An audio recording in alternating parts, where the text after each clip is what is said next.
প্রিয় শ্রোতা, আমন্ত্রণ জানাচ্ছি গল্প পাঠের আসরে। আমি ওয়ারা কারিম। শুরু করতে যাচ্ছি খুশবন্ত সিংয়ের উপন্যাস ট্রেন টু পাকিস্তানের 10ম পর্বটি।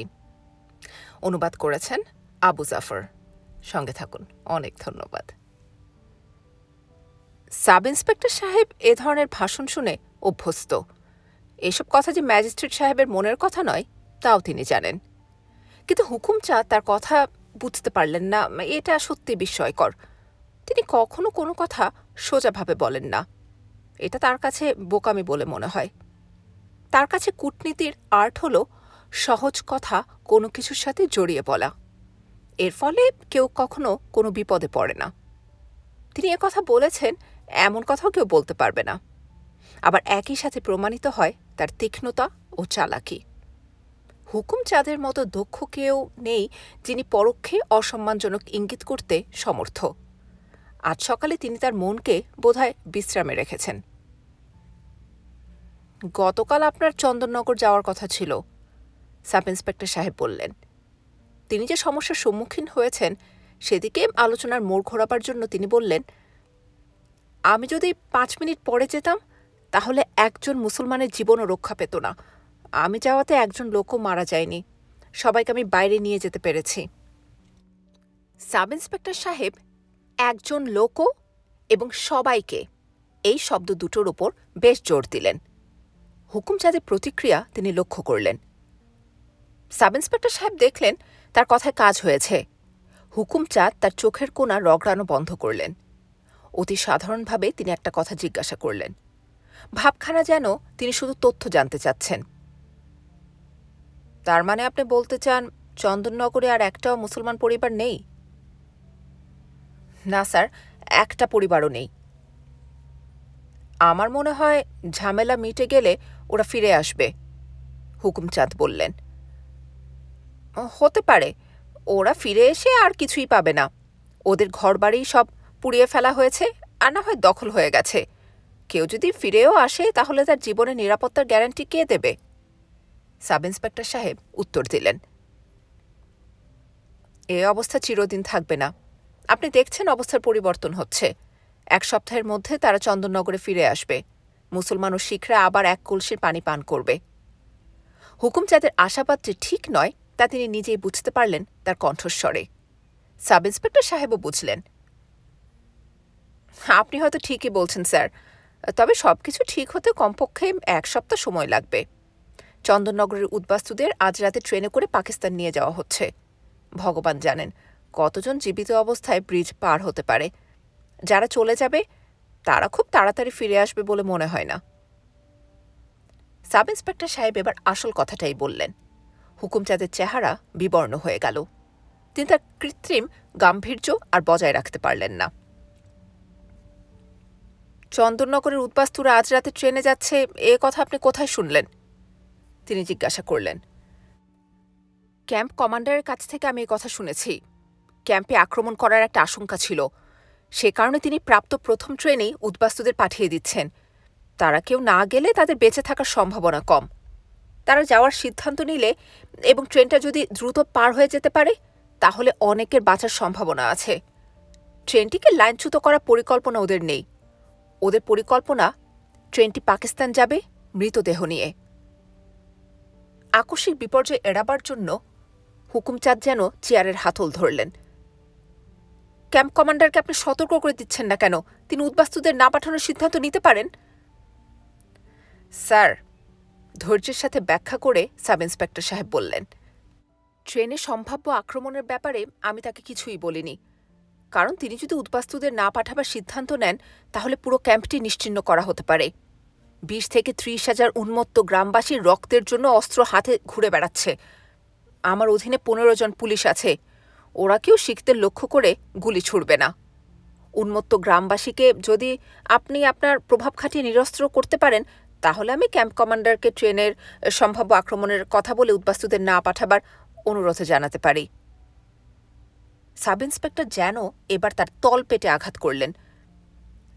না না, ম্যাজিস্ট্রেট সাহেব আঁতকে উঠলেন। অস্ত্রধারী উন্মত্ত জনতার উপর কোনো প্রভাব কাজে আসবে না। না, আমাদের চিন্তা করতে হবে। হুকুমচাঁদ চেয়ারে বসে গভীর চিন্তায় নিমগ্ন হলেন। নিজের দু হাতে তিনি মুখ ঢাকলেন। মুষ্টিবদ্ধ হাত দিয়ে কপালে বেশ কয়েকবার করাঘাত করলেন। মাথার চুল এমন করে টানলেন যেন মস্তিষ্ক থেকে বুদ্ধি বের করে আনতে চান তিনি। মহাজনের খুনের কেসে যে দুজন লোককে আপনি গ্রেফতার করেছিলেন তাদের কি হয়েছে? কিছুক্ষণ পর তিনি জিজ্ঞাসা করলেন। ঘটনার সাথে ম্যাজিস্ট্রেট সাহেবের প্রশ্নের কোনো সংযোগ খুঁজে পেলেন না ইন্সপেক্টর সাহেব। তারা এখনো লক আপে আছে। গোলমাল না মেটা পর্যন্ত আপনি তাদের আটকে রাখতে বলেছিলেন। যে হারে গোলমাল বাড়ছে, আমার তো মনে হয় তাদের আরও কয়েক মাস আটকে রাখতে হবে। মানুমাজরা ছেড়ে কোনো মুসলমান মেয়ে বা গৃহহীন কোনো লোক যেতে অস্বীকার করেছে? না স্যার, চলে যেতে কারো বাকি নেই। পুরুষ, মহিলা, শিশু সবাই চলে গেছে, ইন্সপেক্টর সাহেব জবাব দিলেন। হুকুমচাঁদ কি চিন্তা করছেন তা তিনি আন্দাজ করতে পারলেন না। যুগ্গার সাথে কোন একটা তাঁতির মেয়ের প্রেম ছিল বলেছিলে একবার, কি যেন মেয়েটার নাম? নুরান। ও হ্যাঁ, নুরান। কোথায় সে এখন? সে চলে গেছে। তার বাপ মানমাজের মুসলমানদের কাছে নেতার মতো ছিল। গ্রামের সর্দার তার সম্পর্কে আমার কাছে অনেক কিছুই বলেছে। তার মাত্র একটাই মেয়ে, নাম নুরান। সে ডাকাত যুগ্গার সন্তান ধারণ করেছে বলে অভিযোগ আছে। অন্য লোকটির খবর কি? লোকটি রাজনৈতিক কর্মী না? হ্যাঁ স্যার, পিপলস পার্টি বা ওই ধরনের কোনো পার্টির কর্মী। আমার মনে হয় লোকটি মুসলিম লীগার। নিজের পরিচয় গোপন রেখে সে কাজ করছে। আমি তাকে পরীক্ষা নির্দেশের জন্য কোনো সাদা সরকারি কাগজ আপনার কাছে আছে? অধৈর্যের সাথে হুকুমচাঁদ তার কথায় বাধা দিলেন। হ্যাঁ স্যার, সাব ইন্সপেক্টর উত্তর দিলেন। তিনি কয়েকটা ছাপানো হলুদ কাগজ বের করে ম্যাজিস্ট্রেট সাহেবের হাতে দিলেন। হুকুমচাঁদ হাত বাড়িয়ে সাব ইন্সপেক্টর সাহেবের পকেট থেকে কলম টেনে নিলেন। টেবিলের ওপর কাগজ রাখতে রাখতে তিনি জিজ্ঞাসা করলেন, বন্দীদের নাম কি? যুগ্গা বদমায়েশ এবং যুগ্গা বদমায়েশ। তার কথায় বাধা দিয়ে তিনি বললেন, যুগ্গা বদমায়েশ আর? ইতিমধ্যে তিনি একটা কাগজ পূরণ করে অন্য একটা কাগজ নিলেন। ইকবাল মোহাম্মদ না মোহাম্মদ ইকবাল আমি ঠিক বলতে পারছি না। ইকবাল মোহাম্মদ নয় ইন্সপেক্টর সাহেব, তার নাম মোহাম্মদ ইকবালও নয়, তার নাম ইকবাল সিং। লিখতে লিখতে তিনি বললেন। সাব ইন্সপেক্টর সাহেব যেন বোকা বনে গেলেন। হুকুমচাঁদ কিভাবে জানেন? ম্যাজিস্ট্রেট সাহেবের সাথে মিত সিং কি দেখা করেছে? স্যার, হ্যাঁ, কারো কথা আপনি বিশ্বাস করবেন না। আমি পরীক্ষা। একজন শিক্ষিত মুসলমান এই গোলমালের সময় এখানে আসতে পারে, আপনি তা বিশ্বাস করেন? আপনি কি চিন্তা করেন কোনো দল এমনই বোকা যে মুসলমানদের রক্ত ছড়াতে পাগলপাড়া শিখদের কাছে তারা একজন মুসলমানকে শান্তির বাণী নিয়ে পাঠাবে? ধিক আপনার কল্পনা শক্তিকে। সাব ইন্সপেক্টর সাহেবের মাথা নত হয়ে এলো। এটা মনে করা সমীচীন নয় যে কোনো শিক্ষিত লোক যে কোনো কারণে তার জীবনকে বিসর্জন দেবে। তাছাড়া তিনি নিজেও দেখেছেন যে লোকটির ডান হাতে শিখরা যে স্টিলের বালা পড়ে, সেই বালা আছে। আপনি ঠিক কথাই বলেছেন স্যার, কিন্তু ট্রেনে আক্রমণ ঠেকাতে এটার সাথে কোনো সংযোগ আছে কি? আমি ঠিক কথাই বলছি, হুকুমচাঁদ গর্বের সাথে বললেন। আমার কথা ঠিক কি না শীঘ্রই আপনি জানতে পারবেন। চন্দ্রনগর যাওয়ার পথে আপনি নিজেই চিন্তা করে দেখবেন। যত তাড়াতাড়ি সম্ভব ওদের মুক্ত করে দেবেন। মুক্তি পাওয়ার পর ওরা দুজনেই যেন মানমাজরায় যায় তা অবশ্যই দেখবেন। প্রয়োজন হলে ওদের জন্য একটা টাঙ্গা গাড়ির জোগাড় করে দেবেন। আজ সন্ধ্যার মধ্যে ওদের মানমাজরা গ্রামে যাওয়া নিশ্চিত করবেন। সাব ইন্সপেক্টর সাহেব কাগজপত্র নিয়ে হুকুমচাঁদকে স্যালুট করলেন। নিজের সাইকেলে চড়ে তিনি থানার দিকে যাত্রা করলেন। তার মন থেকে ক্রমেই দ্বিধাদ্বন্দ্বের ভাব কেটে গেল। হুকুমচাঁদের পরিকল্পনা তার কাছে এমন স্পষ্ট হয়ে উঠল যেমন বৃষ্টিমুখর দিনের পর উদ্ভাসিত হয় আলোকোজ্জ্বল দিন। মানমাজরে আপনারা এখন অনেক পরিবর্তন লক্ষ্য করবেন। টেবিলের এক পাশে চেয়ারে বসে সাধারণভাবে কথাগুলো বললেন ইন্সপেক্টর সাহেব। টেবিলের অন্যদিকে ইকবাল সিং এবং যুগ্গা তার দিকে মুখ করে দাঁড়িয়ে আছে। আপনি বসছেন না কেন বাবু সাহেব? ইন্সপেক্টর সাহেব বললেন। এবার সাব ইন্সপেক্টর সাহেব সরাসরি ইকবাল সিংকেই বললেন, দয়া করে একটা চেয়ার নিন। ওহে হ্যাঁ, কি যেন তোমার নাম? বাবু সাহেবের জন্য একটা চেয়ার দাও না, তিনি একজন কনস্টেবলকে লক্ষ্য করে বললেন। আমি জানি আপনি আমার উপর রাগ করে আছেন, কিন্তু এতে আমার কোনো দোষ নেই, তিনি বলে চললেন। আমি আমার কর্তব্য পালন করেছি মাত্র। আমি যদি মানুষের সাথে বৈষম্যমূলক আচরণ করি তাহলে কি পরিস্থিতির উদ্ভব হতে পারে তা একজন শিক্ষিত লোক হিসাবে আপনি ভালো করে উপলব্ধি করতে পারেন। কনস্টেবলটি ইকবাল সিংয়ের জন্য একটি চেয়ার নিয়ে এলো। বসুন, চা বা অন্য কিছু আনবো আপনার জন্য? ইন্সপেক্টর সাহেব অতি মোলায়েমভাবে মৃদু হেসে বললেন। আপনার দয়া, আমি বরং দাঁড়িয়ে থাকি। গত কিছুদিন সেলে আমি বসে বসেই কাটিয়েছি। আপনি যদি কিছু মনে না করেন তাহলে আনুষ্ঠানিকতা শেষ হওয়ার সাথে সাথেই আমি চলে যেতে চাই, ইকবাল সিং বললেন। ইন্সপেক্টর সাহেবের মৃদু হাসির প্রতি উত্তর দেওয়ার কোনো প্রয়োজন তিনি বোধ করলেন না। আপনি যখন ইচ্ছা যেখানে যেতে চান যেতে পারেন। আপনাকে মানমাত্রায় নিয়ে যাওয়ার জন্য আমি টাঙ্গা আনতে বলেছি। আমি সশস্ত্র কনস্টেবল আপনার সাথে পাঠিয়ে দেব। চন্দননগরে এখন একা ঘোরাফেরা করা বা একা একা ভ্রমণ করা নিরাপদ নয়। ইন্সপেক্টর সাহেব একখানি হলুদ রঙের কাগজ তুলে নিয়ে পড়লেন। যুগগাত সিং, পিতা আলম সিং, বয়স 24 বছর, মানমাত্রা গ্রামের শিখ ধর্মাবলম্বী, 10 নম্বর বদমাইশ। ঠিক স্যার, কথার মধ্যে যুগ্গা হাসতে হাসতে বলল। পুলিশের কাছ থেকে সে যে ব্যবহার পেয়েছে তাতে তার কোনো পরিবর্তন লক্ষ্য করা গেল না। কর্তৃপক্ষের সাথে তার সম্পর্ক অতি সাধারণ। সে সবসময় অন্য পক্ষের লোক। এর মধ্যে ব্যক্তিত্বের কোনো সংঘাত নেই। সাব ইন্সপেক্টর ও পুলিশ খাকি পোশাকে থাকে। ওরা প্রায় তাকে গ্রেফতার করে, সবসময় গালি দেয় এবং মাঝে মাঝে প্রহার করে। ক্রোধ বা ঘৃণার বশবর্তী হয়ে তারা যেহেতু তাকে গালি দেয় না বা মারে না, সেহেতু তাদেরকে বিশেষ কোনো নামের মানুষ বলে গণ্য করা যায় না। তারা একটা সম্প্রদায় মাত্র। তাদের কাছ থেকে কেউ কেউ ভালো আচরণ আশা করে। সেই প্রার্থিত আচরণ না পাওয়া গেলে দুর্ভাগ্যই বলতে হয়। তোমাকে ছেড়ে দেয়া হলো, কিন্তু তোমাকে 1947 সালের 1 অক্টোবর সকাল 10টায় ডেপুটি কমিশনার মিস্টার হুকুম চাঁদের সামনে হাজির হতে হবে। এ কাগজটায় আঙ্গুলের ছাপ দাও। সাব ইন্সপেক্টর সাহেব একটা স্ট্যাম্প প্যাড নিলেন। তিনি যুগগাত সিংয়ের একটা আঙ্গুল নিজের হাতে নিয়ে স্ট্যাম্প প্যাডে ঘষলেন এবং পরে ওই আঙ্গুলটা কাগজের ওপর রেখে চাপ দিলেন। আমি এখন যেতে পারি? যুগ্গা জিজ্ঞাসা করল। তুমি বাবুর সাথে টাঙ্গায় যেতে পারো, তা না হলে সন্ধ্যার আগে তুমি বাড়িতে পৌঁছতে পারবে না।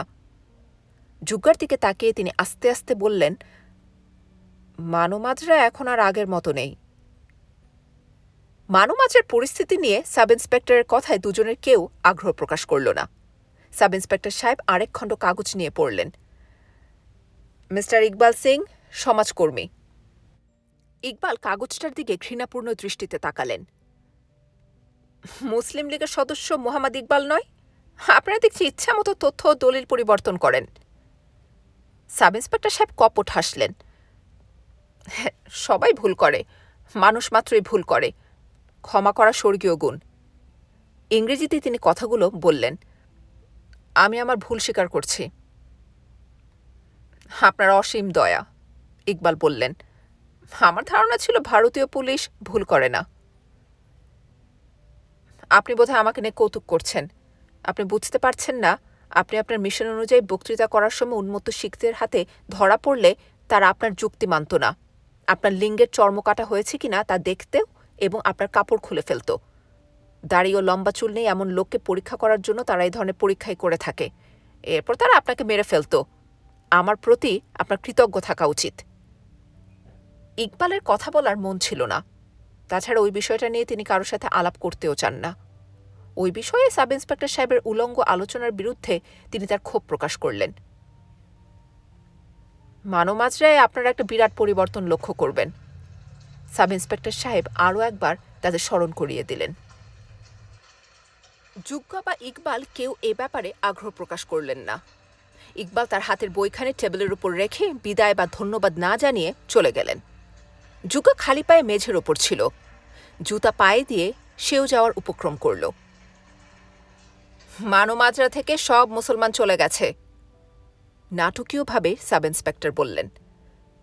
যুগ্গা তার অগ্রসরমান পা থামাল। তারা কোথায় গেছে? গত রাতে তাদের উদ্বাস্তু ক্যাম্পে নিয়ে যাওয়া হয়েছে। আজ রাতে তারা ট্রেনে করে পাকিস্তান যাবে। গ্রামে কি গোলমাল হয়েছে ইন্সপেক্টর সাহেব? তাদের চলে যেতে হলো কেন? তারা গ্রাম ছেড়ে চলে না গেলে গোলমাল হতো। বাইরে থেকে বন্দুক হাতে বহু লোক এসে মুসলমানদের খুন করছে। মাল্লি ও তার দলের লোকেরা ওদের সাথে যোগ দিয়েছে। মুসলমানরা মানবমাচা ছেড়ে চলে না গেলে মাল্লি এতক্ষণে সবাইকে খুন করে ফেলত। তাদের সব জিনিসপত্র, গরু, মহিষ, ষাঁড়, খচ্চর, হাঁস, মুরগি, তৈজসপত্র মাল্লি গ্রাস করেছে। ভালোই করেছে মাল্লি। জুগ্গার রাগ পঞ্চমে উঠে গেল। ওই বাচ্চাটা ওর মায়ের সাথে ঘুমায়, বোন এবং মেয়েকে অন্যের হাতে তুলে দেয়। ও যদি মাঝে পা রাখে, ওর পাছায় উঁচু করে রাখব। সাব ইন্সপেক্টর সাহেব ঠোঁট উল্টিয়ে বিদ্রুপের হাসি হাসলেন। তুমি বড় বড় কথা বলো সর্দার। তুমি তাকে সুযোগ মতো চুল ধরে আটকে পিটিয়েছিলে বলে মনে করছো তুমি একটা সিংহ। হাতে চুড়ি ও মেহেদি রং লাগানো মহিলা মাল্লি নয়। সে মানমাজরায় গিয়ে তার ইচ্ছা মতো সব কিছু করায়ত্ত করেছে। ওখানে সে এখনও আছে। ফিরে গিয়ে তুমি তাকে দেখতে পাবে। আমার নাম শুনলে সে শিয়ালের মতো পালিয়ে যাবে। তার দলের লোকেরাও তার সাথে আছে, অন্য অনেকে আছে। সবার হাতে আছে পিস্তল এবং বন্দুক। নিজের প্রাণের মায়া থাকলে বুদ্ধি খাটিয়ে কাজ করো। জুগ্গা মাথা নোয়ালো। ঠিক কথা ইন্সপেক্টর সাহেব, আবার আমাদের দেখা হবে। সে সময় মাল্লির কথা আমাকে জিজ্ঞাসা করবেন। রাগে সে গড়গড় করতে লাগল। আমি যদি তার পাছে থুতু না দিই, আমার নাম জুগ্গাত সিং নয়। সে তার হাতের উল্টো পিঠ দিয়ে মুখ ঘষল। মাল্লির মুখে যদি আমি থুতু নিক্ষেপ না করি, আমার নাম জুগ্গাত সিং নয়। এ সময় জুগ্গাত সিং তার নিজের হাতে থুতু ফেলে উড়ুতে ঘষল। তার ক্রোধ আরও চড়ে গেল। ওই সময় খাকি পোশাক পরে আপনার পুলিশ যদি ওখানে না থাকে, তাহলে বাপের বেটাকে দেখিয়ে দেব জুগ্গাত সিংয়ের সামনে চোখ উঁচু করে কথা বলার পরিণতি। এ কথা বলে সে তার বুক চওড়া করে মেলে ধরল। ঠিক আছে সর্দার জুগ্গাত সিং, আমি মানি তুমি একজন সাহসী লোক। অন্তত তুমি তাই মনে করো। সাব ইন্সপেক্টর সাহেব হাসলেন। সন্ধ্যার আগেই তোমার বাড়ি ফেরা দরকার। বাবু সাহেবকে তুমি সাথে করে নিয়ে যাও। বাবু সাহেব, আপনার ভয়ের কিছু নেই। আপনার দেখাশোনার জন্য আপনার কাছে থাকছে জেলার সবচেয়ে সাহসী লোক। সাব ইন্সপেক্টর সাহেবের ব্যঙ্গোক্তির জবাব জুগ্গাত দেওয়ার আগেই একজন কনস্টেবল এসে জানালো যে সে টাঙ্গা জোগাড় করেছে। বিদায় ইন্সপেক্টর সাহেব। মাল্লি কাঁদতে কাঁদতে এসে আপনার কাছে আমার বিরুদ্ধে যখন রিপোর্ট করবে, তখন আপনি বিশ্বাস করবেন জুগ্গাত সিং শুধু ফাঁকা কথা বলে না। সাব ইন্সপেক্টর সাহেব হাসলেন। বিদায় জুগ্গাত সিং। বিদায় ইকবাল সিংজি। ইকবাল আর ফিরে তাকালেন না, সোজা এগিয়ে গেলেন। বিকেল থেকে টাঙ্গা চন্দননগর ছেড়ে গেল। এ যাত্রা ছিল পুরোপুরি ঘটনাবিহীন। এ সময় জুগ্গা সামনের সিটে পুলিশ ও গাড়ি চালকের সাথে বসেছিল। পিছনের সিটে বসেছিলেন ইকবাল। কথা বলার মানসিকতা কারোরই ছিল না। বিপদের সময় যখন কেউ গাড়ি নিয়ে ঘরের বাইরে যেতে সাহস পায় না, সে সময় পুলিশ গাড়ি চালক ভোলাকেই খোঁজ করে। ভোলা নির্ভয়ে তার হাড় জিরজিরে ধূসর রঙের ঘোড়ার গাড়িতে চড়ে বেরিয়ে পড়ে। এবারও সে গাড়ি নিয়ে রওনা দিয়েছে। মাঝে মাঝে ঘোড়ার পিঠে চাবুক মারা আর মুখ দিয়ে খিস্তি কাটা তার স্বভাব। এবারও সে একইভাবে গাড়ি চালাতে শুরু করল। অন্যরা নিমগ্ন রইল তাদের নিজের চিন্তায়। গ্রামের পথ ছিল নীরব ও শান্ত। রাস্তার পাশে নিচু জমি পানিতে পূর্ণ থাকায় পরিবেশটা মনে হচ্ছিল আরও শান্ত। চাষাবাদের জমিতে কোনো পুরুষ বা মহিলাকে দেখা গেল না। মাঠে কোনো গরু ছাগলও দেখা গেল না। দুটো গ্রাম তারা অতিক্রম করল, কিন্তু কুকুর ছাড়া আর কিছুই দেখা গেল না ওই গ্রাম দুটিতে। দু একবার তাদের নজরে এলো কেউ যেন দেয়ালের পাশ দিয়ে বা কোনো ঘরের কোণা দিয়ে দৌড়ে চলে গেল। তাদের কাছে দেখা গেল বন্দুক বা বর্শা। ইকবাল বুঝতে পারলেন যে জুগ্গা ও কনস্টেবল দুজন শিখ তার সাথে থাকায় তাকে থামতে বলা এবং নানা প্রশ্নের সম্মুখীন হওয়া থেকে বাঁচিয়েছে। তিনি যে শিখ, বেঁচে থাকার জন্য কথা প্রমাণ করতে হয় যেখানে, সেখান থেকে চলে যাওয়া উত্তম বলে তিনি মনে করলেন। মানমাজরা থেকে তিনি তার জিনিসপত্র নিয়ে প্রথম ট্রেনে চলে যাওয়ার মনস্থির করলেন। এখন সম্ভবত কোনো ট্রেন নেই। যদি কোনো ট্রেন থাকেও, তাহলে কি ওই ট্রেনে ঝুঁকি নিয়ে যাত্রা করবেন তিনি? ইকবাল নামের জন্য এবং পরে ধর্মাবলম্বী হওয়ার জন্য তিনি নিজের ভাগ্যকে অভিশাপ দিলেন। লিঙ্গের অগ্রবর্তী চামড়ার অংশ কাটা হয়েছে কি হয়নি তার ওপর একমাত্র ভারত ছাড়া আর কোথাও মানুষের বেঁচে থাকা নির্ভর করে? এটা দুর্ভাগ্যজনক না হলেও হাস্যকর তো বটেই। কয়েকদিন তাকে মানবমাজরায় থাকতে হবে মিত সিংয়ের আশ্রয়ে। মিত সিংয়ের চেহারা অগোছালো। প্রতিদিন দুবার তিনি মাঠে যান প্রকৃতির ডাকে সাড়া দিতে। এই চিন্তাও তার কাছে অস্বস্তিকর বলে মনে হলো। তিনি যদি দিল্লিতে গিয়ে সভ্যতার ধারে কাছে থাকতে পারতেন, তিনি সেখানে গিয়ে তার গ্রেফতারের কথা বলতেন। তাদের দলীয় পত্রিকা তার ছবিসহ প্রথম পৃষ্ঠায় এই শিরোনামে সংবাদ প্রকাশ করত, বিশৃঙ্খলা সৃষ্টিতে অ্যাংলো মার্কিন পুঁজিবাদী ষড়যন্ত্র, সীমান্তে কমরেড ইকবাল গ্রেফতার। এতে তিনি সত্য সত্যি খ্যাতনামা হয়ে যেতেন। জুগ্গার চিন্তা নুরানের কি হয়েছে তাই নিয়ে। পাশের লোক বা গ্রামের মনোরম দৃশ্যের দিকে তার খেয়াল নেই। মাল্লির কথাও সে প্রায় ভুলে গেছে।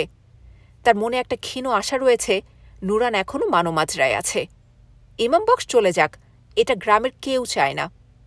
অন্য মুসলমানদের সাথে ইমাম বক্স চলে গেলেও নুরান হয়তো মাঠে ঝোপ জঙ্গলে লুকিয়ে আছে, আর না হয় সে তার মায়ের কাছে গিয়ে আশ্রয় নিয়েছে। তার আশা, তার মা তাকে তাড়িয়ে দেবে না। তার মা যদি তাকে তাড়িয়ে দেয় তাহলে সে নিজে তার মাকে ছেড়ে যাবে। সে আর কোনোদিন তার মায়ের কাছে ফিরে আসবে না। নুরানকে আশ্রয় না দেওয়ার জন্য সারা জীবন তাকে অনুশোচনা করে কাটাতে হবে। জুগ্গা তার নিজের চিন্তায় বিভোর ছিল। কখনো সে উদ্বিগ্ন, আবার কখনো ক্রুদ্ধ হচ্ছিল মনে মনে। শিখ মন্দির প্রবেশের জন্য ছোট গলিপথটায় ঢোকার জন্য গাড়ির গতি কম হওয়ার সাথে সাথেই জুগ্গা চলন্ত গাড়ি থেকে ঝাঁপ দিয়ে নেমে অন্ধকারের মধ্যে মিলিয়ে গেল। বিদায়ের সময় কারোর সাথে সে একটা কথাও বলল না। ইকবাল গাড়ি থেকে নেমে হাত পা ঝাড়তে লাগলেন। গাড়ি চালক ও কনস্টেবল দুজন চাপা গলায় কি যেন বলতে লাগল। আপনার আর কোনো সেবা করতে পারি বাবু সাহেব? কনস্টেবলটি বলল। না, তোমাকে ধন্যবাদ, আমি ঠিক আছি, তোমার কাজে আমি মুগ্ধ। গুরুদুয়ারে একা একা যাওয়ার কথা ইকবাল চিন্তা করলেন না, কিন্তু কাউকে সাথে করে নিয়ে যাবেন সেখানে, এটাও তিনি পছন্দ করলেন না। বাবুজি, আমাদের অনেকটা পথ যেতে হবে। সারাদিন আমার ঘোড়াটা বাইরে, দানা পানি কিছুই দিতে পারিনি। তাছাড়া সময়টাও খারাপ, আপনি জানেন। হ্যাঁ হ্যাঁ, তোমরা যেতে পারো, ধন্যবাদ, বিদায়। বিদায়। গুরুদুয়ারার আঙ্গিনায় হারিকেনের গোলাকার আলো দেখা যাচ্ছিল। রাতের খাবারের জন্য মহিলারা চুলায় আগুন জ্বালিয়েছিল। ওই আগুনের আলো দেখা যাচ্ছিল। বড় হল ঘরটায় মিত সিং বসে সন্ধ্যাকালীন প্রার্থনা করছিলেন। তার চারপাশে লোক বসেছিল। যে কামরা ইকবাল তার জিনিসপত্র রেখেছিলেন সেই কামরাটি ছিল তালা দেয়া। ইকবাল তার জুতা খুলে মাথায় একটা রুমাল দিয়ে ওই লোকগুলোর পাশে গিয়ে বসলেন। দু একজন লোক সরে গিয়ে তাকে বসার জায়গা করে দিল। ইকবাল লক্ষ্য করলেন দু একজন লোক তাকে দেখে কানাকানি করছে। লোকগুলো প্রবীণ এবং তাদের পোশাক শহুরে লোকের মতো। দেখে মনে হয় তারা উদ্বাস্তু। প্রার্থনা শেষে মিত সিং পবিত্র গ্রন্থখানি ভেলভেটের কাপড়ে জড়িয়ে কুলঙ্গিতে রেখে দিলেন। কেউ কোনো প্রশ্ন জিজ্ঞাসা করার আগে তিনি ইকবালের সাথে কথা বললেন। শুভ সন্ধ্যা ইকবাল সিংজি, আপনি ফিরে আসাতে আমি খুব খুশি হয়েছি। আপনার নিশ্চয় ক্ষুধা লেগেছে। ইকবাল বুঝতে পারলেন মিত সিং ইচ্ছাকৃতভাবেই তার উপাধি উল্লেখ করেছেন। তিনি উত্তেজনা মুক্ত হলেন। কয়েকজন লোক তার পাশে এসে তাকে শুভ সন্ধ্যা জানালেন। শুভ সন্ধ্যা। তাদের কথার জবাব দিয়ে ইকবাল সিংয়ের সাথে মিলিত হওয়ার জন্য উঠে দাঁড়ালেন। সর্দার ইকবাল সিংজি, অন্যদের সাথে পরিচয় করিয়ে দেওয়ার জন্য মিত সিং বললেন। তিনি একজন সমাজকর্মী, তিনি বহু বছর বিলেতে ছিলেন। ইকবালের প্রতি একাধিক প্রশংসনীয় দৃষ্টি পতিত হল। বিলেত ফেরত। বারবার উচ্চারিত হল শুভ সন্ধ্যা। ইকবাল অস্বস্তি বোধ করলেন। আপনি একজন শিখ ইকবাল সিংজি? একজন লোক জিজ্ঞাসা করল। হ্যাঁ। 15 দিন আগে তিনি হয়তো দৃঢ়তার সাথে বলতেন না, অথবা আমার কোনো ধর্ম নেই, বা ধর্ম অপ্রাসঙ্গিক। পরিস্থিতি এখন অন্যরকম, তবে এ কথা ঠিক যে তিনি একজন শিখের ঘরেই জন্মগ্রহণ করেন। বিলেতে থাকার সময় কি আপনি আপনার চুল কেটে ফেলেন? আগের ব্যক্তি আবার জিজ্ঞাসা করলেন। না জনাব, আমার চুল কখনো আমি লম্বা হতে দেইনি। লম্বা চুল ও দাড়ি ছাড়াই আমি একজন শিখ। আপনার পিতামাতা নিশ্চয়ই খুব উদার। তার সহায়তায় মিত সিং এগিয়ে এলেন। এই বক্তব্যে সন্দেহ নিরসন হলেও ইকবাল নিজের বিবেকের কাছে ছোট হয়ে গেলেন। মিত সিং তার পাজামার দড়ির সাথে বাঁধা একগোছা চাবি বের করলেন। তিনি পাশের টুলের উপর রাখা হারিকেন নিয়ে বারান্দা পেরিয়ে একটা কামরার দিকে গেলেন। এই কামরা আমি আপনার জিনিসপত্র তালা দিয়ে রেখেছিলাম, ওইসব জিনিস আপনি বুঝে নিন, আমি আপনার খাবার জোগাড় করছি। না ভাইজি, আপনি ব্যস্ত হবেন না, আমার কাছে যথেষ্ট খাবার আছে। আমি চলে যাওয়ার পর গ্রামে কি ঘটেছে তাই আমাকে বলুন। এইসব লোকই বা কারা? দরজার তালা খুলে মিত সিং কুলঙ্গিতে রাখা আলুর প্রদীপ জ্বালিয়ে দিলেন। ইকবাল তার ব্যাগ খুলে সব জিনিস খাটিয়ার ওপর রাখলেন। তার কাছে ছিল মাছ, মাখন ও পনিরের অনেক টিনের প্যাকেট, অ্যালুমিনিয়ামের অনেক কাঁটা চামচ, চামচ, ছুরি ও প্লাস্টিকের কাপ পিরিচও ছিল তার কাছে। ভাইজি, কি হচ্ছে এখানে? ইকবাল আবার জিজ্ঞাসা করলেন। কি হচ্ছে, কি হয়নি তাই আমাকে জিজ্ঞাসা করুন। ট্রেন ভর্তি মৃতদেহ এসেছে মানো মাজরা গ্রামে। একবার আমরা পুড়িয়েছি, একবার মাটি দিয়েছি। নদীর পানিতে অসংখ্য মৃতদেহ ভাসছে। মুসলমানদের সরিয়ে নেওয়া হয়েছে, তাদের স্থানে পাকিস্তান থেকে উদ্বাস্তুরা এসেছে। আর কি জানতে চান আপনি? ইকবাল হাতের রুমাল দিয়ে প্লাস্টিকের কাপ ও পিরিচ মুছলেন। তিনি তার ফ্লাস্ক বের করে ঝাঁকালেন। ফ্লাস্ক ভর্তি, তিনি বুঝলেন। ফ্লাস্কে কি আছে? এটাতে ওষুধ। ইকবাল আসল কথা চেপে বললেন। এটা খেলে আমার ক্ষুধার উদ্রেক হয়। মৃদু হেসে তিনি বললেন, এরপর আপনি ট্যাবলেট খান হজম হওয়ার জন্য? ইকবাল হাসলেন। হ্যাঁ, এটা খেলে পেট পরিষ্কার হয়। আচ্ছা, গ্রামে কেউ খুন হয়েছে? না, অতি সাধারণভাবে মিত সিং বললেন। তিনি বেশি আকৃষ্ট হচ্ছিলেন ইকবালকে বাতাসের গদি ফু দিয়ে ফুলাতে দেখে। কিন্তু এখানে খুন জখম হতে পারে। আচ্ছা, এই গদির উপর ঘুমাতে খুব আরাম, তাই না? বিলেতে কি সব লোক এর উপর ঘুমায়? আপনি কি বলতে চান, এখানে খুন জখম হবে? গদির মুখ বাঁধতে বাঁধতে ইকবাল জিজ্ঞাসা করলেন। সব মুসলমানরা তো চলে গেছে, তাই না? হ্যাঁ, কিন্তু ওরা আজ রাতে ব্রিজের কাছে ওই ট্রেনটাতে আক্রমণ করবে। ওই ট্রেনে করে চন্দননগর ও মানমাজরা গ্রামের মুসলমানদের পাকিস্তানে নিয়ে যাওয়া হচ্ছে। আপনার বালিশও বাতাস ভর্তি হয়ে গেছে? হ্যাঁ। আচ্ছা, ওরা কারা? নিশ্চয় গ্রামবাসী নয়। আমি ওদের সবাইকে চিনি না। কয়েকজন লোক সামরিক পোশাকে সামরিক গাড়িতে করে এসেছে। তাদের কাছে পিস্তল ও বন্দুক ছিল। উদ্বাস্তুরা ওদের সাথে যোগ দিয়েছে। মাল্লি বদমাইশ ও তাদের লোকেরাও যোগ দিয়েছে ওই দলে। গ্রামের কিছু লোকও আছে। আচ্ছা, ভারী কোনো লোক এর উপর শুলে এটা কি ফেটে যাবে? মিত সিং গদি টিপতে টিপতে জিজ্ঞাসা করলেন। এই ঘটনা? মিত সিংয়ের প্রশ্নের উত্তর না দিয়ে ইকবাল বললেন, ওদের পরিকল্পনা এখন বুঝতে পারছি। সেজন্য পুলিশ মাল্লিকে ছেড়ে দিয়েছে। যুগ্গাও ওদের সাথে যোগ দেবে বলে আমার ধারণা। সবকিছুই পূর্ব পরিকল্পিত। বিছানার উপর শুয়ে ইকবাল ঘাড়ের নিচে বালিশ দিলেন। ভাইজি, আপনি কি এটা থামাতে পারেন না? ওরা তো সবাই আপনার কথা শোনে। মিত সিং গদির ওপর হাত বুলিয়ে মেঝের ওপর বসলেন। বুড়ো ভাইয়ের কথা কে শোনে? এখন সময় খুব খারাপ ইকবাল সিংজি, সময় খুব খারাপ। বিশ্বাসও নেই, ধর্মও নেই। এ দুঃসময় শেষ না হওয়া পর্যন্ত নিরাপদে চুপচাপ থাকাই ভালো। তিনি গদির ওপর হাত বুলাতে বুলাতে বললেন। ইকবাল উত্তেজিত হয়ে পড়লেন। এ ধরনের ঘটনা ঘটতে দিয়ে আপনার উচিত নয়। আপনি কি ওদের বলতে পারেন না যে ওই ট্রেনে যারা আছে তাদের তোমরা চাচা চাচি ভাই ও বোন বলে সম্বোধন করেছ? মিত সিং দীর্ঘ নিঃশ্বাস ফেললেন। ঘাড়ে রাখা গামছা দিয়ে চোখের কোণা থেকে পানি মুছলেন। আমি কিছু বললেও কি ওদের এসে যায়? তারা জানে তারা কি করছে। তারা ওদের হত্যা করবে। তাদের অভিযান সফল হলে গুরুদুয়ারায় এসে তারা ধন্যবাদ জানাবে।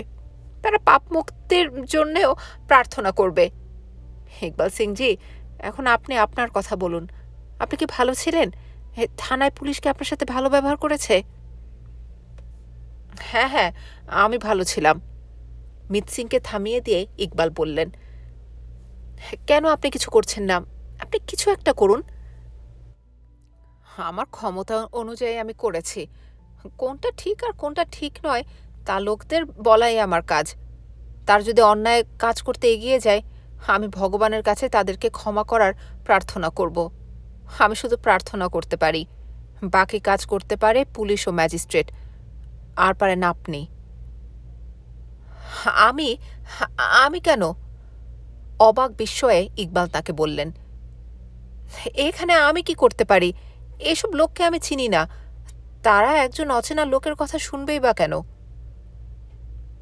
আপনি যখন এখানে আসেন তখন ওদের কিছু বলার জন্যই এসেছিলেন। এখন ওদের উদ্দেশ্যে কিছু বলছেন না কেন? ইকবাল কোণঠাসা হয়ে পড়লেন। ভাইজি, লোকেরা যখন বন্দুক ও বর্শা নিয়ে ঘুরে বেড়াচ্ছে তখন তাদের সাথে কথা বলার জন্য প্রয়োজন বর্শা ও বন্দুকের।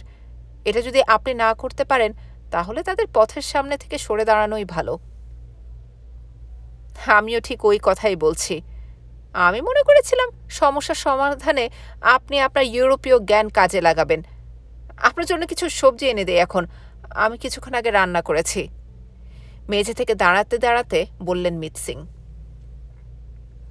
না না ভাইজি, আমার যা প্রয়োজন সব টিনের মধ্যে আছে। কোনো কিছু প্রয়োজন হলে আমি আপনার কাছ থেকে চেয়ে নেব। খাওয়ার আগে আমার সামান্য কিছু কাজ আছে। মিত সিং বিছানার পাশে একটা টুলের উপর হারিকেনটা রেখে ঘর থেকে চলে গেলেন। ইকবাল তার থালা, ছুরি, চামচ ও টিনের কৌটা ক্যানভাসের থলির মধ্যে পড়লেন। তার মনে হলো তার দেহে উত্তাপ কিছুটা বৃদ্ধি পেয়েছে। কেউ যখন তার প্রিয়াকে বলে যে সে তাকে ভালোবাসে, তখন যে ধরনের উত্তাপ হয় বোধহয় সেই রকম। ইকবালের পক্ষে এখন কিছু একটা ঘোষণা দেওয়ার সময় এসেছে। কিসের ঘোষণা ইকবাল সে সম্পর্কে নিশ্চিত করে কিছু জানেন না। তিনি কি উন্মত্ত জনতার সামনে গিয়ে অত্যন্ত স্পষ্ট ভাষায় বলবেন যে এটা অন্যায়, অনৈতিক? সশস্ত্র লোকগুলোর দিকে তিনি স্থির দৃষ্টিতে তাকিয়ে আস্তে আস্তে এগিয়ে যাবেন। তার দৃষ্টি অবনত হবে না, কোনো দিকে ফিরে তাকাবেন না, যেমনটি সিনেমার নায়ককে দেখা যায়। সিনেমার পর্দায় ক্যামেরার কারসাজিতে তাকে ক্রমেই দেখা যায় বিরাট আকারে। তারপর নায়কের প্রচণ্ড খুশি, একের পর এক, অথবা রাইফেলের গুলি একের পর এক। শিরদাঁড়া দিয়ে একটা শীতল অনুভূতি অনুভব করলেন ইকবাল। আত্মত্যাগের এই সর্বোৎকৃষ্ট কাজ দেখার জন্য কেউ থাকবে না। অন্য লোককে তারা যেভাবে খুন করবে, ইকবালকেও তারা সেইভাবে মেরে ফেলবে। তাদের দৃষ্টিতে তিনি নিরপেক্ষ নন। তারা তার কাপড় খুলে দেখবে, লিঙ্গের চামড়ার অগ্রবর্তী অংশ কাটা। সুতরাং মুসলমান। জীবনকে একেবারে অকাজে বিনষ্ট করা হবে। এতে কি লাভ হবে? কয়েকজন নিকৃষ্ট শ্রেণীর মানুষ তাদের সমগোত্রীয় অন্য একজন মানুষকে হত্যা করবে। বছরে 40 লাখ লোক যে দেশে বাড়ে, সেখানে একজনের হত্যা জনসংখ্যা বৃদ্ধি প্রতিরোধে খুব সামান্য প্রভাব ফেলবে। এমন নয় যে খারাপ লোকের হাত থেকে ভালো লোককে বাঁচানো হচ্ছে। অন্যদের কোনো সুযোগ থাকলে তারাও একই কাজ করত। বস্তুত কিছু লোক এ কাজ করছে নদীর ওপারে, সামান্য দূরে। সুতরাং আত্মত্যাগ অর্থহীন। বিশৃঙ্খল পরিস্থিতিতে নিজেকে নিরাপদ রাখাই পবিত্র দায়িত্ব। ইকবাল তার ফ্লাস্কের মুখ খুলে প্লাস্টিকের কাপে বেশ কিছুটা হুইস্কি ঢাললেন। এক ঢোকে তিনি সবটাই গলধকরণ করলেন। বুলেট যখন যত্রতত্র ছুটে বেড়ায় তখন বুলেটের গতিপথে মাথা পেতে দিয়ে গুলি খাওয়ার প্রয়োজন কি? বুলেট নিরপেক্ষ। ভালো মন্দ, গুরুত্বপূর্ণ, গুরুত্বহীন কোনো কিছু পার্থক্য না করে বুলেট আঘাত করে। সিনেমার পর্দায় আত্মাহুতির কিছুটা প্রভাব আছে। এ থেকে দর্শকরা নৈতিক শিক্ষা পেতে পারে। যা ঘটার তাই যদি ঘটে যায়, তাহলে পরদিন সকালে হাজারটা মৃতদেহের সাথে আরও একটা মৃতদেহ যুক্ত হবে। ওই মৃতদেহটিও দেখা যাবে অন্য মৃতদেহের মতো, কোঁকড়ানো এলোমেলো চুল, শেভ করা চোয়াল, এমনকি লিঙ্গের চামড়ার অগ্রবর্তী অংশ কাটা। কে বুঝবে যে তোমার মৃতদেহ মুসলমানের নয়? কে জানবে যে তুমি একজন শিখ, যে পরিণতি সম্পর্কে পূর্ণ জ্ঞান থাকা সত্ত্বেও বুলেট বর্ষণের দিকে অকুতভয়ে এগিয়ে গিয়েছ শুধু এ কথা প্রমাণের জন্য যে অন্যায়ের ওপর ন্যায় বিজয়ী হবে? আর ভগবান? না না, ভগবান নয়। ভগবান এখানে অপ্রয়োজনীয়। ইকবাল আরেক পেগ হুইস্কি ঢাললেন। মনে হলো তার মনটা বেশ ঝরঝরে হয়েছে। তিনি ভাবলেন, আত্মত্যাগের নির্দিষ্ট লক্ষ্য থাকতে হবে। ওই লক্ষ্যের জন্য এটাই দেখা যথেষ্ট নয় যে জিনিসটা ভালো। সেটা যে ভালো এ কথা সবার জানা থাকতে হবে। কেউ ঠিক পথে আছে এ কথা শুধু তার জেনে কোনো লাভ নেই। এই সন্তুষ্টি শুধু নিজেরই। স্কুলে বন্ধুকে বাঁচানোর জন্য নিজের শাস্তি ভোগ করার মতো এটা নয়। সেক্ষেত্রে আত্মত্যাগের সুফল আনন্দের সাথে ভোগ করা যায়। কিন্তু এখনকার পরিস্থিতিতে তুমি নিজেই যাচ্ছ নিহত হওয়ার জন্য। এ কাজ সমাজের উপকারে আসবে না। সমাজ কোনোদিন জানতেও পারবে না, এমনকি তুমি নিজেও জানতে পারবে না, কারণ তুমি নিজেই মারা যাবে। সিনেমার পর্দা এই ধরনের ঘটনা হাজার হাজার লোক দেখে উত্তেজিত হয়, উদ্বিগ্ন হয়। এই দৃশ্য থেকে তারা শিক্ষাও গ্রহণ করে। সমগ্র বিষয়ের মধ্যে ওটাই প্রধান। গ্রহণকারীরা গ্রহণ করতে প্রস্তুত থাকলেই কেবল আগ্রহী ব্যক্তিরা কিছু করতে পারে, অন্যথায় সবকিছু বিফলে যায়। ফ্লাস্ক থেকে আবার কিছু ঢেলে তিনি গ্লাস পূর্ণ করলেন। সবকিছুই তার কাছে স্পষ্ট থেকে স্পষ্টতর হয়ে উঠল।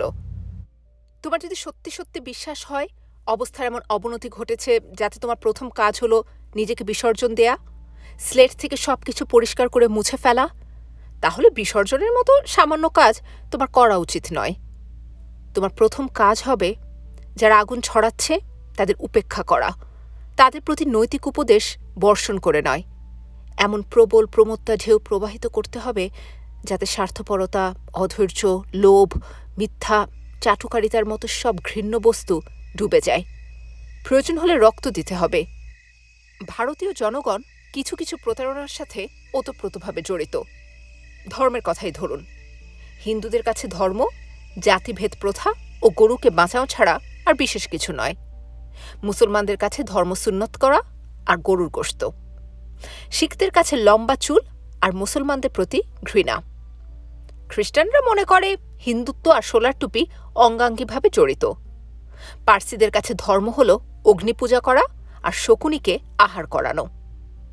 ধর্মীয় নীতির মূল কথা যে নৈতিকতা, সে কথা সতর্কতার সাথে এড়িয়ে যাওয়া হয়। দর্শনের কথাই ধরুন, এ নিয়ে অনেক হইচই হয়। অতীন্দ্রিয়বাদের মতো এ বিষয়ে ছদ্মাবরণে অনেক বোকামি লক্ষ্য করা যায়। আর যোগ যোগ বিশেষ করে দাঁড়িয়েছে ডলার আয়ের উত্তম উপায়। মাথার উপর ভর করে 2 পা উঁচু করে থাকো, আড়াআড়ি করে 2 পা ভেঙে বসো এবং নাভির দিকে দৃষ্টি নিবদ্ধ করে রাখো। নিজের মনকে পূর্ণ আয়ত্তে আনো। মহিলারা এতে যথেষ্ট হয়েছে না বলা পর্যন্ত ওইভাবে থাকো এবং তুমি চোখ বন্ধ করেই বলতে পারো পরবর্তী আসন। পুনর্জন্ম মতবাদ নিয়ে নানা কথা। মানুষ, ষাঁড়, বানর, গোবরে পোকা থেকে শুরু করে 8 লাখ থেকে 4 লাখ প্রকারের জীবিত প্রাণী। প্রমাণের জন্য এত সময় আমাদের নেই। প্রয়োজন বিশ্বাসের। যুক্তির প্রয়োজন নেই, বিশ্বাস থাকলেই হবে। দার্শনিক নীতির সাথে চিন্তা অঙ্গাঙ্গিভাবে জড়িত, অথচ কল্পনার পাখায় ভর দিয়ে আমরা উপরে উঠি, অনেক উপরে। সৃষ্টিশীল বাস্তব জীবনে আমরা দড়ির খেলার চালাকি প্রদর্শন করি। আমরা শূন্যে দড়ি নিক্ষেপ করে ছোট ছেলেকে সেই দড়ি বেয়ে উপরে ওঠাতে পারি এবং ছেলেটি দৃষ্টিসীমার বাইরে চলে যেতে পারে ওই দড়ি বেয়ে। এ কথা বিশ্ব যতদিন বিশ্বাস করবে ততদিন আমাদের ছলনা বাড়তেই থাকবে। শিল্প ও সঙ্গীতের কথাই ধরুন। সমসাময়িক ভারতীয় চিত্রকলা, সঙ্গীত, স্থাপত্যশিল্প ও ভাস্কর্যবিদ্যা এমন ব্যর্থ হলো কেন? কারণ এসব বিদ্যা খ্রিস্টজন্মের পূর্বের বিষয় নিয়েই আবর্তিত। অতীত নিয়ে আলোচনা দোষের কিছু নয়, যদি তা একটা প্যাটার্নে পরিবর্তিত হয়। যদি পরিণামে তাই হয়, তাহলে আমাদের অবস্থা হবে এমনই যে আমাদের সম্মুখের রাস্তা বন্ধ। আকর্ষণহীন কিছুকে আমরা বর্ণনা করি, এর মধ্যে সৌন্দর্য লুকিয়ে আছে। আর না হয় আমরা সবকিছু ভেঙে ফেলি, যেমন আধুনিক সিনেমার গান। হাওয়াইয়ান গিটার, ভায়োলিন, অ্যাকর্ডিয়ানে আমরা ট্যাঙ্গো ও রাম্বা বা সাম্বা বাজাই। অন্য অনেক কিছুর মতো এর প্রতিবিধান করতে হবে। তিনি নিশ্চিত ছিলেন না যে তিনি কি বোঝাতে চাইছেন। গ্লাসে তিনি আরেক পেগ হুইস্কি ঢাললেন। ভালো কিছু কাজ করতে উৎসাহিত হওয়ার একটা প্রয়োজনীয় শর্ত হল খারাপ কিছু সম্পর্কে সম্যক উপলব্ধি করা। যে ঘরের দেয়াল ভেঙে গেছে সে ঘরের ওপর দোতলা করার চেষ্টা কোনো কাজেই আসবে না। এর চেয়ে ওই ঘরটা ভেঙে ফেলাই উত্তম। কেউ যদি সমাজ বা সামাজিক নীতি না মানে, তাহলে সামাজিক নীতির প্রতি নতজানু হওয়া ভীরুতা ও বোকার মতো সাহসী হওয়ার সমান। ওদের সাহসের অর্থ তোমার ভীরুতা, ওদের ভীরুতার অর্থ তোমার সাহসিকতা। সবকিছুই পরিভাষার ব্যাপার। কেউ বলতে পারে ভীরু হওয়ার জন্য সাহসের প্রয়োজন, এটা একটা বাধা, তবে উল্লেখ করার মতো। এর ব্যাখ্যা করার দরকার। আরেক পেগ হুইস্কি। হুইস্কি পানির মতো, এর কোনো স্বাদ নেই। ফ্লাস্কটা ঝাঁকিয়ে দেখলেন ইকবাল। ফ্লাস্কের তলায় ছলাৎ করে একটা শব্দ শোনা গেল। ফ্লাস্ক এখনও খালি হয়নি। ভগবানকে ধন্যবাদ, ফ্লাস্ক এখনও খালি হয়নি। ইকবাল মনে মনে ভাবলেন, বিভিন্ন বস্তুর দিকে তাকালে এমন কিছু দৃষ্টিগোচর হয় না যে মানুষ বা ভগবানের এমন কোনো নিয়ম আছে যার উপর ভিত্তি করে কেউ তার আচরণ সে ধাঁচে গড়ে তুলতে পারে। অসত্যের ওপর সত্য যেমন জয়ী হচ্ছে, তেমনি সত্যের উপরও অসত্য জয়ী হচ্ছে। অনেক ক্ষেত্রে সত্যের ওপর অসত্যের জয় বেশি করে লক্ষ্য করা যায়। পরিণামে কি হচ্ছে তা তুমি জানতে পারো না। এমন পরিস্থিতিতে সব ধরনের মূল্যবোধের প্রতি উদাসীন থাকা ছাড়া আর তুমি কি করতে পারো? কোনো কিছুই গুরুত্বপূর্ণ বলে মনে হয় না, কোনো কিছুই না। ইকবাল ঘুমিয়ে পড়লেন। তার হাতে রইল প্লাস্টিকের কাপ। তার পাশে টুলের ওপর রাখা হারিকেন জ্বলতে থাকল।